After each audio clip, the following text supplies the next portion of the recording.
আমরা গ্রাউন্ড ফ্লোরের জন্য এখন কলাম তৈরি করব। কলামগুলি যেহেতু গ্রাউন্ড ফ্লোর আমাদের ফাঁকা থাকবে, সেই জন্য আমাদের যতটুকু পরিমাণ ভিউতে কলাম দেখা যাবে সেই কলামগুলি আমরা দেখাবো এবং বাকিগুলো ওয়াল হয়ে যাবে। আমরা এখন কলাম সেট করব। বক্স কমান্ড লিখি, এন্টার ক্লিক করার পর আমরা সেন্টার পয়েন্ট ধরব।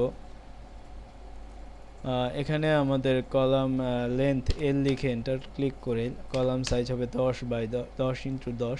আমরা উইথ দেব 10, হাইট দেব এখানে আমাদের গ্রাউন্ড ফ্লোর হাইট হচ্ছে 11 ফিট। আমরা এখানে 13 ফিট লিখব। গ্রাউন্ড জিরো লেভেল থেকে যেহেতু শুরু হয়েছে, আমরা লিখব 13 ফিট।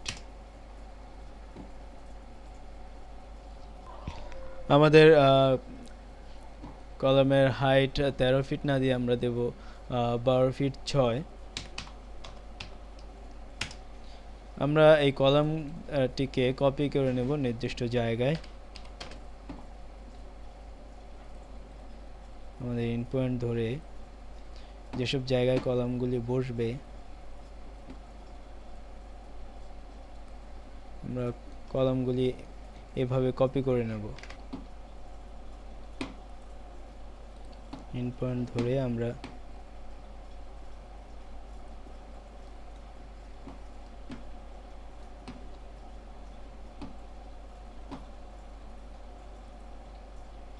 এভাবে আমরা কলামগুলি সেট করে নিয়ে বসিয়ে দেব।